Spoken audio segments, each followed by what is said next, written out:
Atau orang ini beribadah kepada Allah termotivasi, terdorong agar Allah jauhkan dia dari bala dan bencana. Maka orang yang seperti ini, orang ini ibadahnya tidak bisa dikatakan baik, tidak bisa dikatakan sempurna. Ya Allah biha, ya Allah biha, ya Allah biha husnul khatimah. Hikmah yang ke-90 dari Al-Hikamil Ata'iyah, berkata pengarang Imam Ahmad bin Athaillah Sakandari rahimahullah, man abadahu li syai'in yarjuhu minhu aw liyadfa'a bi ta'atihi wurudal 'uqubah fama qama bihaqqi awsafih. Yang artinya, barang siapa yang beribadah kepada Allah karena sesuatu yang dia harapkan sesuatu itu dari Allah,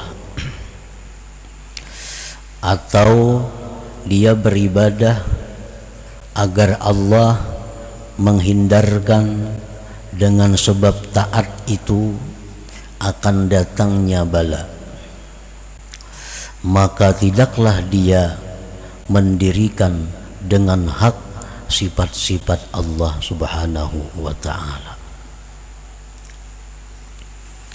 Dalam beberapa hikmah yang terdahulu telah disebutkan bahwasanya orang yang taat kepada Allah akan dibalas oleh Allah dengan balasan yang segera, yaitu balasan-balasan yang diterima di dalam dunia ini, dan lagi dia akan dibalas Allah dengan balasan yang disimpan untuk hari akhirat kelak. Nah, itu pembicaraan tentang hikmah yang sebelumnya. Maka dalam hikmah yang ke-90 ini beliau menjelaskan bahwa barang siapa yang beribadah kepada Allah karena sesuatu yang dia harapkan dari Allah, atau agar Allah menjauhkan daripadanya akan datangnya bala, maka tidaklah dia mendirikan dengan hak sifat-sifat Allah Subhanahu wa ta'ala.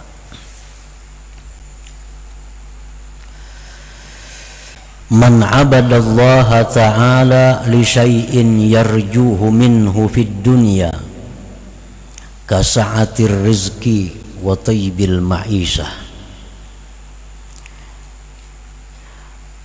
aw fil akhirah kal jannati wa na'imiha aw liyadfa'a anhu bi ta'atihi wurudal uqubah fid dunya ka daykir rizqi wal amrad wa ghairihima aw fil akhirah kannar wa nakali fama qama bihaqqi awsafir rububiyyah allati hiya al-'azamah wal kibriya wal 'izzatu wal ghina wa jami'u awsafil kamal wa nu'util jalali wal jamal. Barang siapa yang beribadah kepada Allah, apapun bentuk ibadahnya, baik sembahyang, puasa, menuntut ilmu, naik haji, umrah, dan lain-lainnya. Barang siapa yang beribadah kepada Allah karena,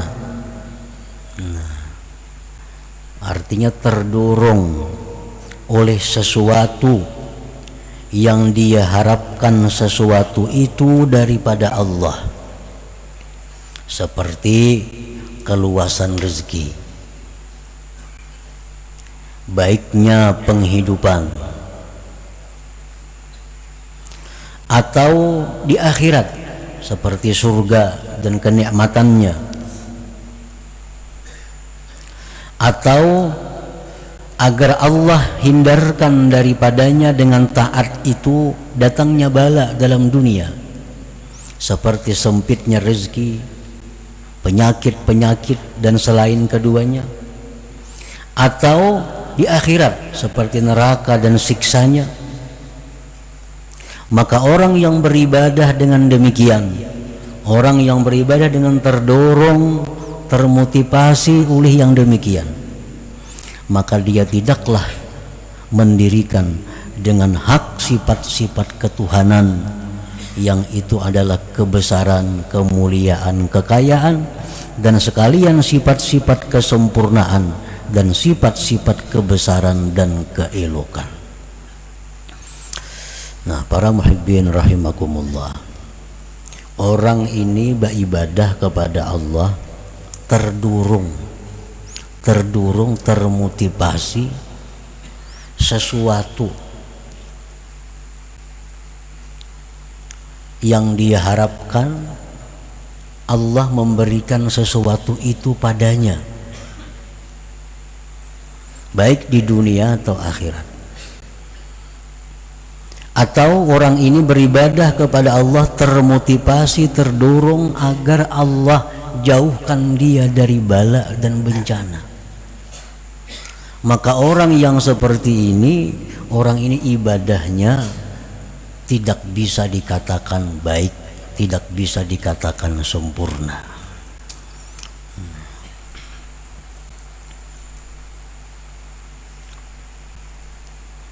Orang baca Yasin umpamanya dengan terdorong agar Allah menjauhkan bala daripadanya. Nah, ini membaca Yasin ibadah, tapi terdorong oleh keinginan agar Allah jauhkan bala daripadanya. Nah, maka ini membaca Yasin adalah satu ibadah yang tidak sempurna, satu ibadah yang cacat atau cedera, karena terdorong oleh sesuatu yang ada, sesuatu balasan yang diberikan oleh Allah Subhanahu wa ta'ala.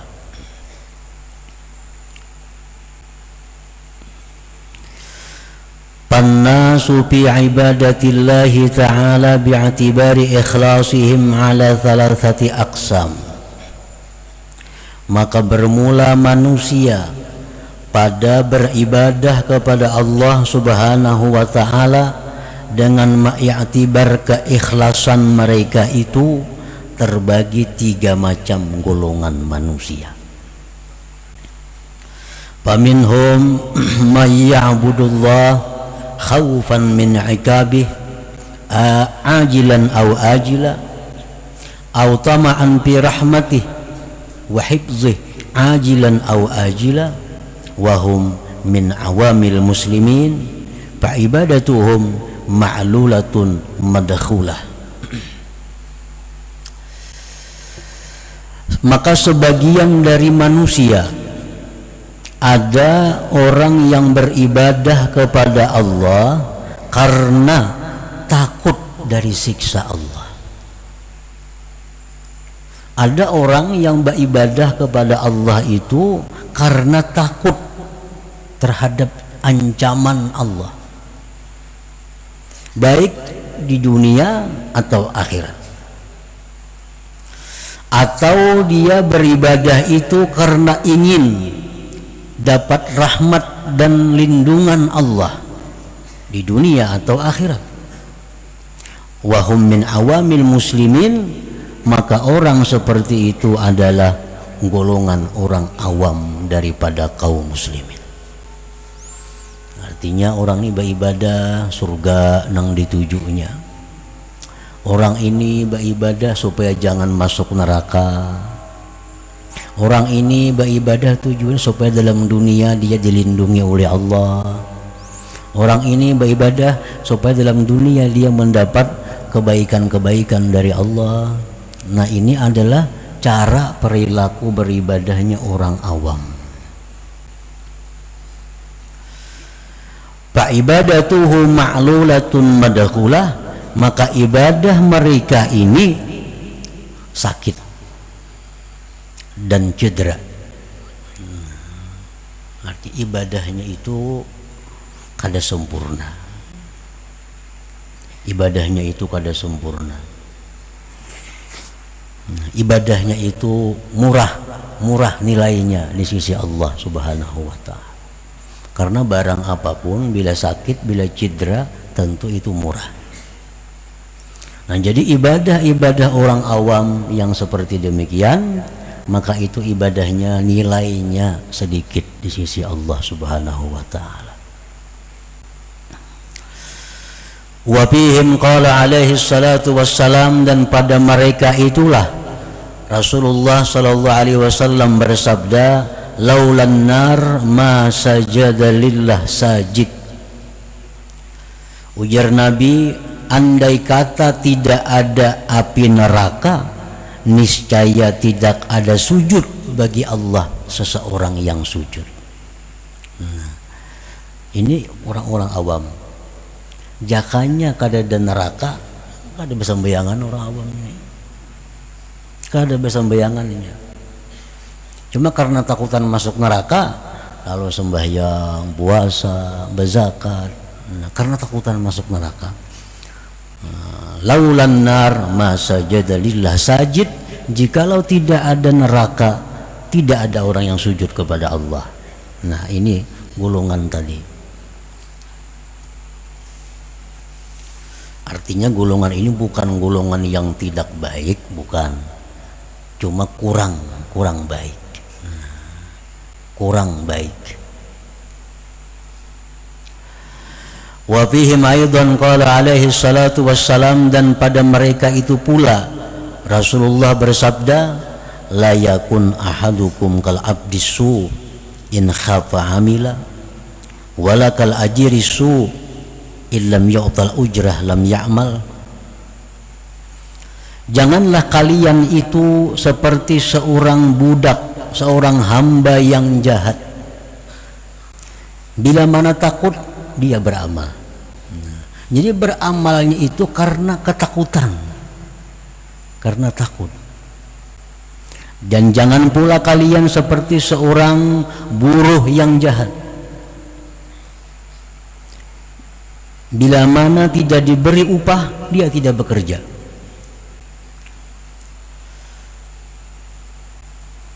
Andai kata tidak ada surga yang dijanjikan Allah, belum tentu mereka sembahyang, belum tentu mereka umrah, belum tentu mereka menuntut ilmu, jikalau tidak dijanjikan surga oleh Allah. Nah, ini hamba Allah, hamba tapi hamba yang jahat, hamba yang jahat.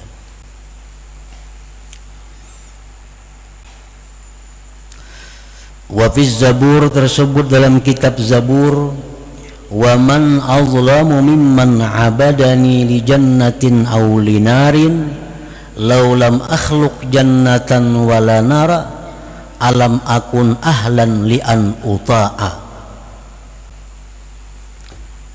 Allah Subhanahu wa ta'ala berfirman, tidak ada orang yang lebih zalim daripada orang yang beribadah kepadaku karena surga atau karena neraka.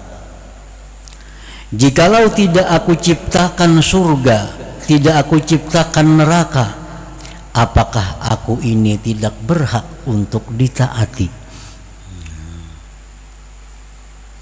Jadi Allah mengatakan bahwa itu orang yang zalim.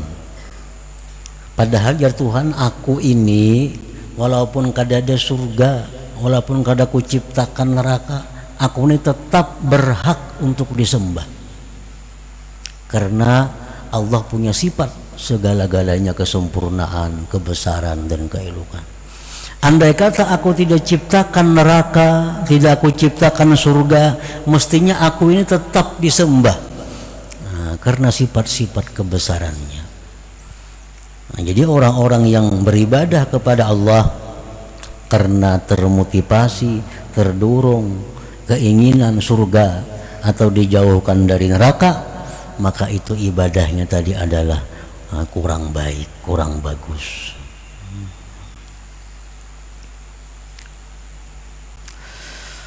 Qala Abu Hazim Al-Madani, inni la astahi min rabbi an a'budahu khawfan minal azab wa an a'budahu li jannah walakin a'buduhu mahabbatan lah. Abu Hazim Al-Madani berkata, sungguh aku malu dari Tuhanku bahwa aku beribadah itu karena takut daripada azabnya, dan aku malu beribadah kepada Allah itu mengharapkan surganya Allah. Tetapi aku beribadah kepada Allah itu karena aku cinta kepada Allah Subhanahu wa ta'ala. Nah, jadi itulah golongan orang-orang awamul muslimin, orang yang kadang menuntut ilmu, orang yang hanya sekedar tahu tentang agama. Nah, mereka beribadah dengan demikian tadi caranya. Bila beribadah pasti ada untingannya. Bila beribadah ada aja yang diharapnya.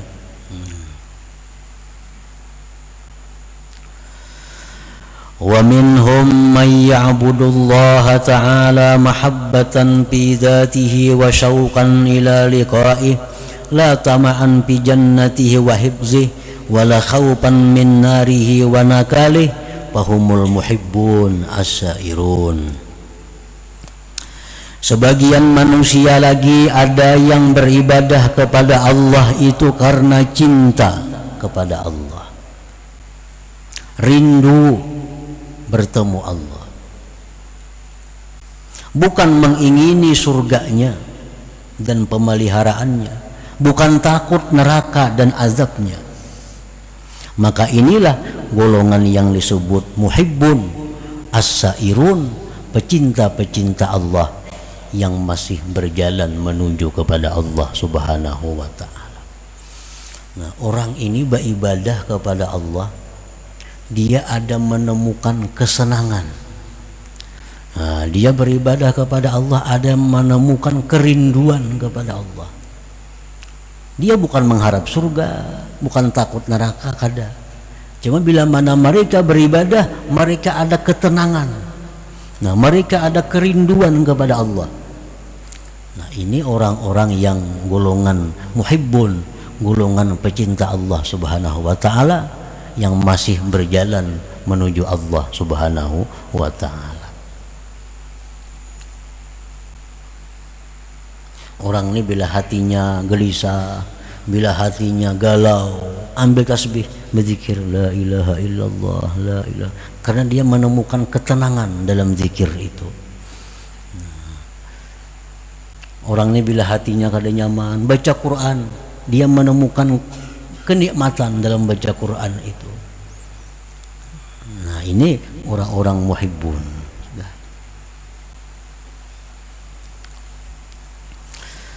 Wa minhum man ya'budullaha ta'ala sidqan fil 'ubudiyyah wa qiyaman bi huquqir rububiyyah wa humul muhibbun al 'arifun. Sebagian lagi di antara manusia orang yang beribadah kepada Allah itu karena membenarkan bagi kehambaannya dan melaksanakan hak Tuhannya. Itulah orang-orang yang cinta kepada Allah, al-arifun, yang sudah ma'rifat kepada Allah. Nah, ini yang paling hebat ini. Orang yang beribadah kepada Allah itu semata-mata karena Allah. Nah, kadang mencari kerinduan kepada Allah, kadang mencari ketenangan, apalagi surga neraka. Tapi dia beribadah kepada Allah semata-mata bahwa aku ini hamba yang mesti beribadah kepada Allah, dan Allah adalah Tuhan yang berhak untuk disembah. Nah, kadang ada yang lain daripada itu. Jadi orang ini beribadah kepada Allah karena merasa dirinya itu hamba, merasa bahwa Allah itu Tuhan. Itu aja. Kada ada motivasi lain, kada ada. Beribadah kada ada dorongan lain, kada ada. Setiap kali dia melakukan ibadah, sebabnya karenanya dia ini hamba, Allah Tuhan, dan hamba itu mesti mengabdi kepada Tuhan. Nah, itu aja. Kada ada urusan lain. Inya sembahyang, terdorong oleh itu. Inya bersedekah, terdorong oleh itu. Inya umrah, terdorong oleh itu. Inya menuntut ilmu, terdorong oleh itu. Pokoknya aku melakukan ini karena aku ini hamba. Dan setiap hamba itu mesti patuh kepada Tuhannya. Nah itu, ini orang yang sudah ma'rifat kepada Allah Subhanahu wa ta'ala. Para muhibbin rahimakumullah, misalnya firman Allah Subhanahu wa ta'ala, wa may yattaqillah yaj'al lahu makhraja wa yarzuqhu min haitsu la yahtasib. Allah berfirman, barang siapa takwa kepada Allah, maka Allah jadikan bagi dia jalan keluar dari kesusahan, dan Allah berikan dia rezeki daripada jalan yang tak terduga-duga. Nah ini firman Allah, siapa takwa kepada Allah, dia akan dapat rezeki yang tak terduga dan keluar dari kesulitannya. Orang awam, mereka takwa kepada Allah, terdorong agar dapat rezeki yang tak terduga-duga. Itu orang awam. Ini Pak ibadat, menjauhi yang dilarang Allah, melaksanakan yang diperintah Allah, karena ujarnya bila demikian dia akan hidupnya nyaman, rezekinya melimpah ruah. Nah itu orang awam. Mereka menjauhi larangan Allah, melaksanakan perintah Allah dengan tujuan agar diberi Allah kenyamanan, rezeki dan lain-lainnya. Nah ini golongan orang awam. Ini murah takwanya. Amun diberi Tuhan kesenangan juga, senangannya kada seberapa senang juga, nilainya sedikit. Nah yang kedua, golongan muhibbun as-sairun, mereka takwa kepada Allah, menjunjung perintah Allah, menjauhi yang dilarang Allah karena dia cinta kepada Allah. Kan biasa orang yang cinta itu mematuhi apa-apa yang dikehendaki orang yang dicintainya, kan kayak itu biasanya. Kalau kita cinta kepada orang, kita akan patuh kepada orang itu. Nah ini golongan kedua, mereka melaksanakan perintah Allah, menjauhi larangan Allah karena cinta kepada Allah, karena takut kalau cintanya putus. Dia takut kalau dia tidak dicintai lagi oleh Allah, lalu dia berhati-hati dalam hidup, yang haram jauhinya, perintah laksanakannya, karena takutan kalau Allah kada cinta kepadanya. Nah ini golongan yang nomor dua, artinya orang yang muhibbun tapi masih berjalan menuju kepada ma'rifatullah. Nah golongan yang ketiga, dia menjunjung perintah Allah, menjauhi yang dilarang Allah karena semata-mata aku adalah seorang hamba yang mesti patuh kepada Tuannya. Nah ini semata-mata merasakan dirinya nih hamba, Allah itu Tuhan, setiap hamba itu mesti mematuhi kepada Tuhannya, kada memandang lain daripada itu. Nah padahal pekerjaannya sama, tetapi motivasinya beda, dorongannya beda, hasil didapat pun beda, pekerjaannya sama. Nah contohnya lagi,